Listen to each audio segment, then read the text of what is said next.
Support for Veterans Corner Radio is made possible by M&M Printing and the Observer News of Ruskin, Florida.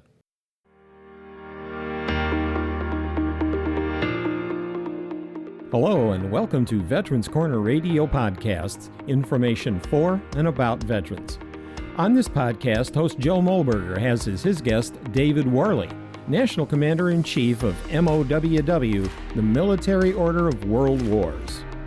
The Military Order of World Wars serves our nation and local communities by providing and supporting activities that promote and encourage responsible citizenship, patriotism, youth leadership, military and public service, veteran support, and strong national security. Joe and Commander Worley talk about MOWW's mission and how the organization preserves the military history and provides leadership for our youth. Here now is Joe Mulberger with Veterans Corner Radio on Veterans Corner Radio Podcasts.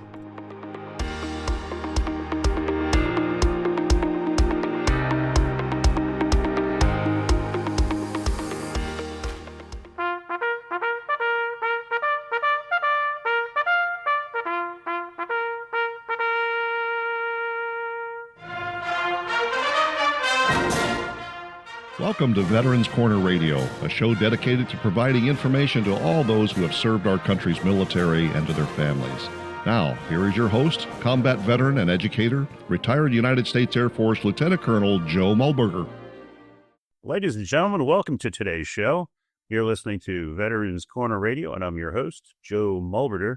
Today we have the National Commander-in-Chief of the Military Order of World Wars, retired United States Air Force Lieutenant Colonel David Worley. Sir, welcome to today's show. Good to be here, Joe. Thanks for having me. Yeah, this is great. So tell us about this Military Order of World Wars, the MOWW. When did it get its start, and what drove the start of it? Well, Joe, MOWW has been in existence for over a century. We were founded in 1919, just after World War I. So we're now more than 100 years strong and continuing to carry forward the value of service, leadership, and patriotism that inspired our founding. And what was the inspiration for that? Like who said, hey, you know what? We need an organization, and it's 1919, and it's called the Military Order of World Wars. This is a passionate subject of mine because MOWW has very strong roots going back to World War I. And has defined who we are as an organization. MOWW was founded by officers who were returning from France after World War I, and they were inspired by General John Blackjack Pershing, who challenged them to carry home the same ideals they demonstrated in service and to continue living them in civilian life. In a letter that General Pershing sent to all of his soldiers that came home, one of the quotes that he had was, "In leaving the scenes of your victories, may I ask that you carry home your high ideals and continue to live as you have served." I actually have a copy of that letter because my grandfather served in World War I. So this was more or less a challenge that General Pershing gave to all of his soldiers. So that action, that call to action, actually became the foundation of MOWW, and we're an organization dedicated to continuing a lifetime of service, leadership, and, of course, commitment to this great nation. So how do you do that? How is it done today? I mean, over 100 years, an organization is going to form and morph and grow and sometimes maybe even scale back and then grow again. Where is MOWW today in keeping that tradition alive? Well, Joe, our mission is just as relevant today as we continue to emphasize strong leadership and patriotism, civic responsibility, and service to communities across the nation. So after World War I, there was a clear need to preserve the values, leadership, and sense of service that millions of officers had developed during the course of war. And as they returned to civilian life, there was a real concern that those lessons, duty, patriotism, and preparedness, would be lost. So MOWW, as was a number of other veteran service organizations at that particular time, was founded to carry those ideals forward. and, of course, continue to promote a strong national defense, preserve and advance our nation's founding principles as reflected in our MOWW preamble to our Constitution. So, in short, MOWW turned wartime leadership into a lasting force for good in peacetime. So, when you look at all the veteran service organizations across the board, there is always this concept of service to each other, our fellow veterans, helping them where they're needed, and service to the community.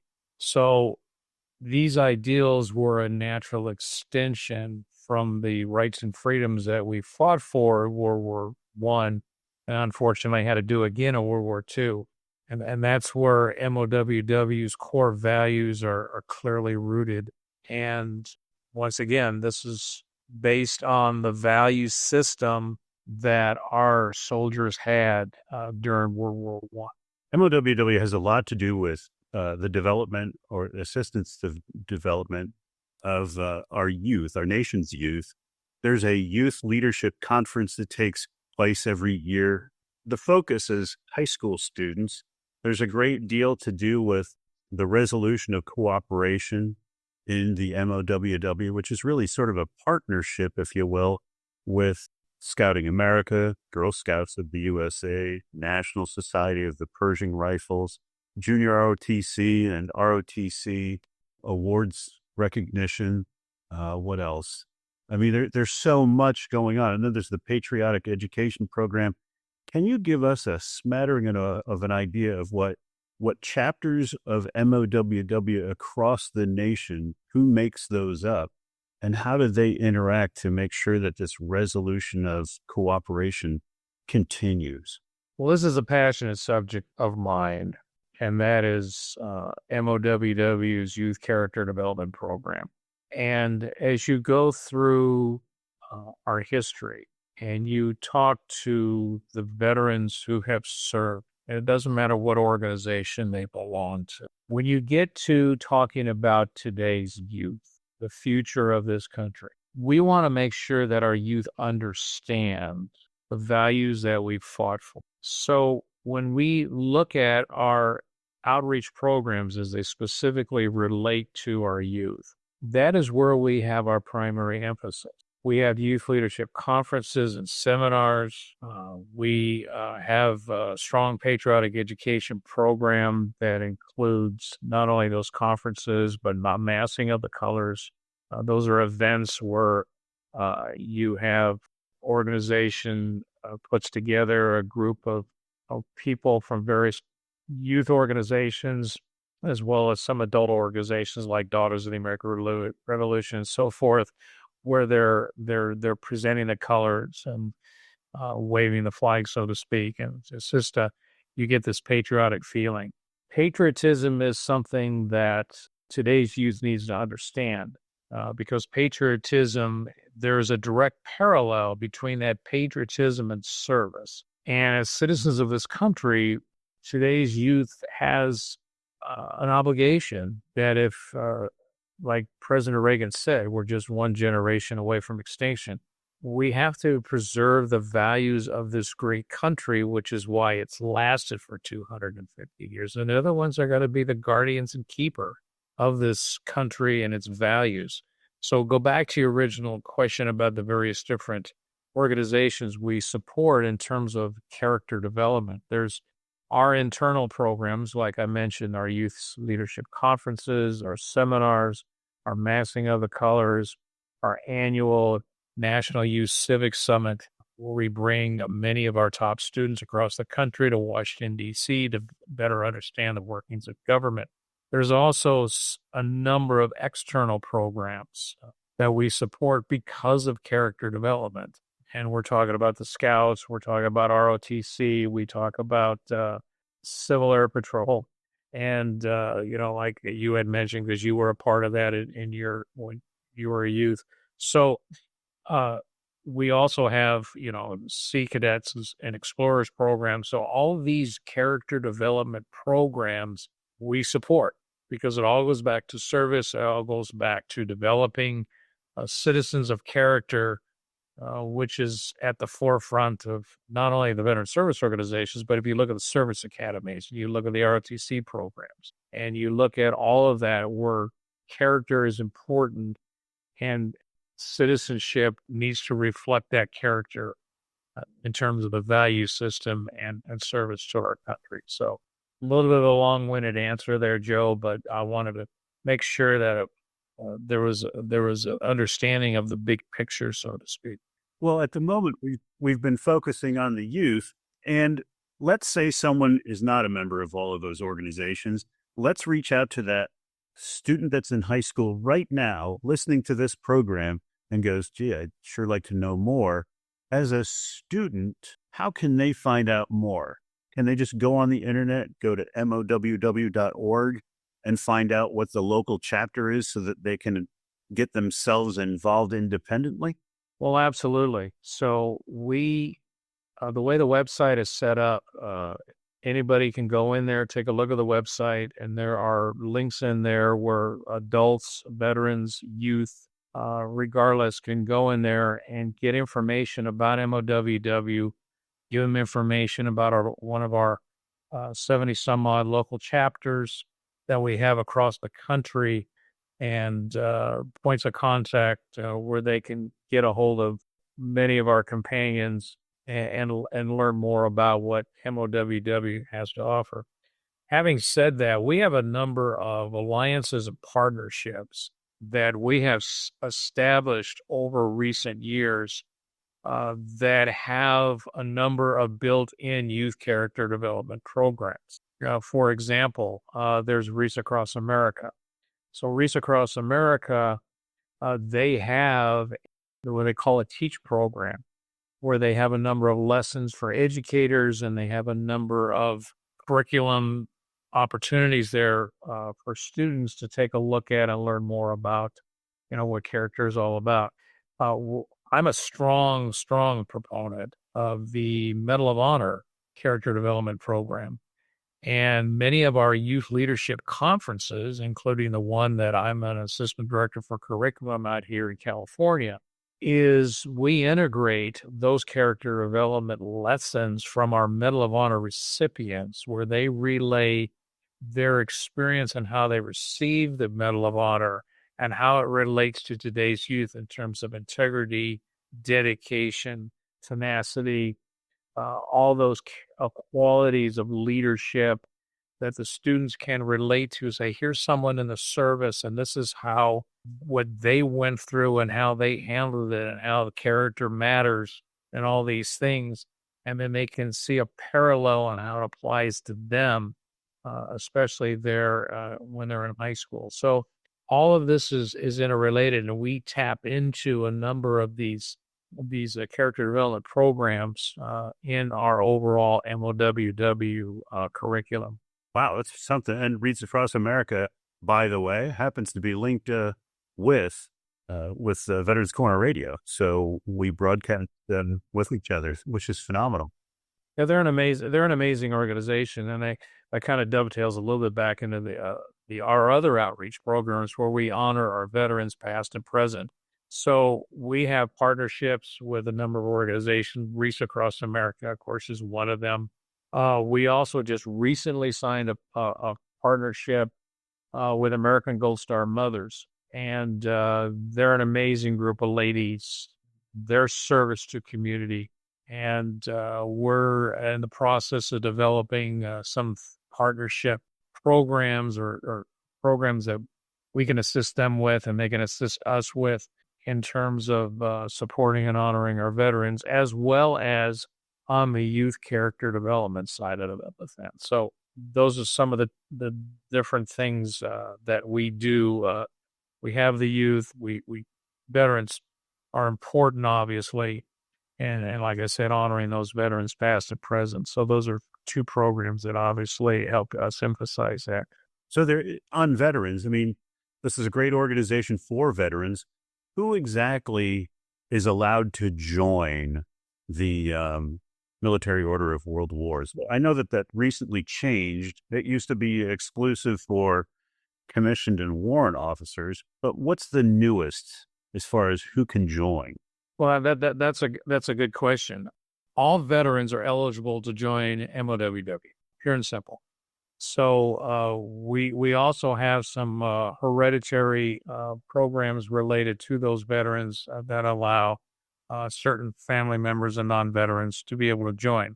But like I said, we have a membership. We're open to all veterans. We welcome all veterans, and especially when it comes to service, we know that there's this tremendous opportunities out there for veterans, and we're another avenue for those veterans to be able to give back to the community. So that gives me a chance to dovetail just a little bit on something. So we are a congressionally chartered veteran service organization. Not all veteran service organizations are chartered by Congress. Even though we were founded back in 1919, we were actually chartered back on October 23rd, 1992. So all veterans organizations that are on the books that are chartered, many of those organizations are very VA specific. In other words, they process claims for veterans, they help get veterans assistance, et cetera, et cetera, et cetera. And the VA has got a listing of all those veterans organizations that do process claims and so forth. We are not an organization that does that. Our focus is service, and like I said, offering service for our veterans. So we obviously, as an organization, will point our fellow veterans in the right direction. We have plenty of resources, like somebody checks us about burial benefits or this about VA, as far as who to talk to because they want to process a claim or they want to get information about some of the services. We point veterans in that direction all the time. But what you find with MOWW, so many of us belong to so many different other veteran service organizations. For example, I'm a life member of the American Legion. So there's many, they belong to the National Sojourners, they belong to AMVETS and so forth. So many of MOWW members, because they want to serve and be a part of the greater good, are involved in many of these organizations that do process claims. So it's, in many ways, it's pretty seamless. You get involved with MOWW when there's something that needs to be addressed or taken care of. We're going to most definitely help get that veteran towards the right resource. Here you are, the lead for this nationwide organization. What was it that got you to the position to be the commander-in-chief at the national level? That's an interesting question because I just had this conversation with somebody the other day. It wasn't something I had initially aspired to. I started out my local chapter as a chapter commander, and I was a chapter commander here in Los Angeles for a number of years. And then I got a phone call back in 2017, I believe it was, from one of our past commanders-in-chief, and he called me up and says, we have a situation that came up in our region, because we have 10 regions nationwide that all the chapters fall under. And he says, I think that with your experience, you would do well as a region commander. And was a little bit hesitant about that at first because I didn't think I had the qualifications, but I went ahead and took that on anyway. And I was teaching junior ROTC at the time. So I said, sure, let's go ahead and give it a shot as long as that support base is there. So I was a region commander for 2 years. And then the opportunity came up right after COVID.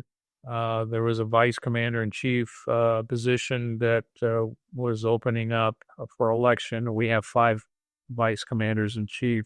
And I went ahead and ran for the office, and I was elected to that. And then eventually I worked my way up as the senior vice commander before I started this tenure as the commander-in-chief.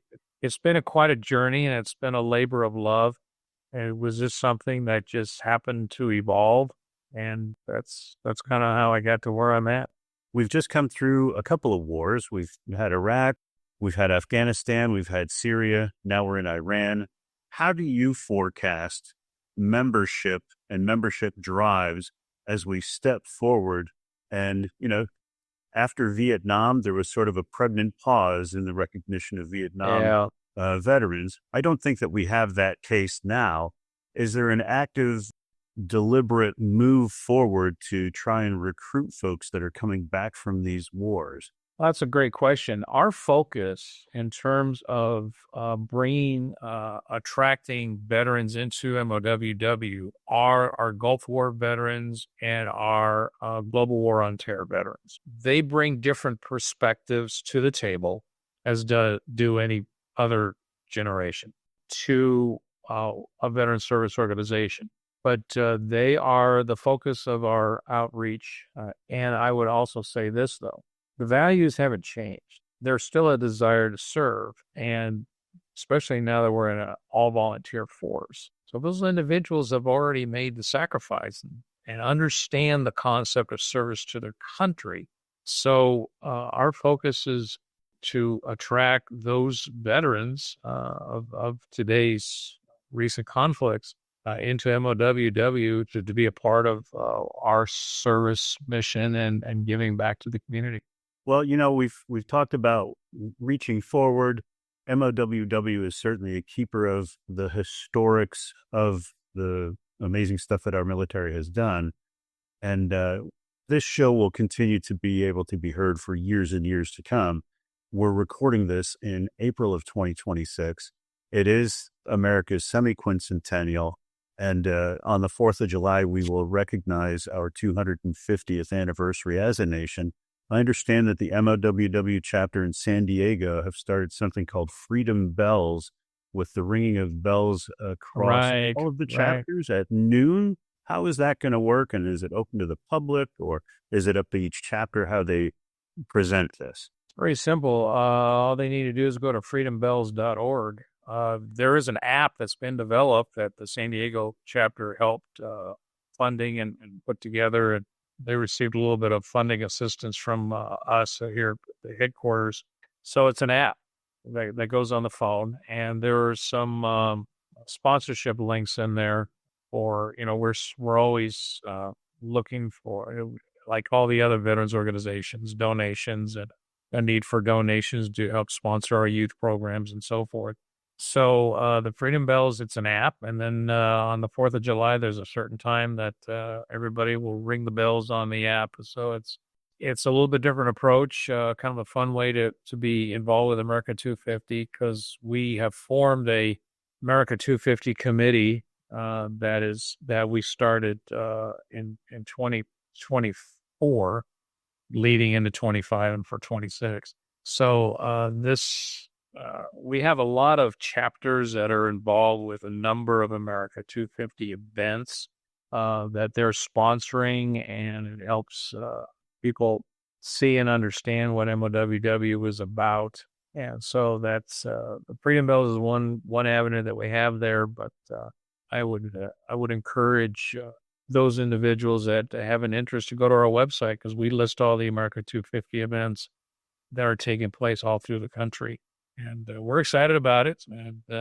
And there's, like I say, there's a number of them that have occurred, a number that are going to happen. I'm involved with one that we're putting together here in Los Angeles on Armed Forces Day. It's going to be a concert in the park, and it's going to be a lot of fun. And we're going to have youth involved and so forth. So, yeah, it's just a great opportunity to celebrate this great country that we as veterans, fought for, and our comrades gave many have lost their lives, the greater good. So we passionately celebrate all that we have fought for. Well, here on Veterans Corner Radio, we say that our veterans and organizations that support veterans are worth their value in gold. Today, we've been speaking with retired United States Air Force Lieutenant Colonel David Worley, who is the Commander-in-Chief at the national level of the Military Order of World Wars, an organization where veterans get together and preserve the heritage that is our United States military heritage by conveying all those histories to the youth of today, as well as getting involved in some wonderful camaraderie. Sir, thank you very much for your time today, and we look forward to hearing more from MOWW. Well, thank you, Joe. It's been a pleasure to be here, and I'm passionate about MOWW and who we are and what we stand for. And I thank what you're doing for having another voice for all the veterans throughout the country. It's much needed. thank you very much for what you do. Thank you, sir. You've been listening to Veterans Corner Radio with your host, retired United States Air Force Lieutenant Colonel Joe Mullberger. The views expressed on this program are those of Joe and his guests and are opinions based on the best available information. In matters of law or governmental regulation, it will always be best to check with the appropriate agency. Thanks for listening, and we hope you'll join us for the next program on Veterans Corner Radio. Here's a quick final thought. If you're enjoying these podcasts, why not take a minute to subscribe or mark Veterans Corner Radio as a favorite? It's easy, and you'll be set to be among the first to find out when new podcasts are published. And thanks again for listening to Veterans Corner Radio.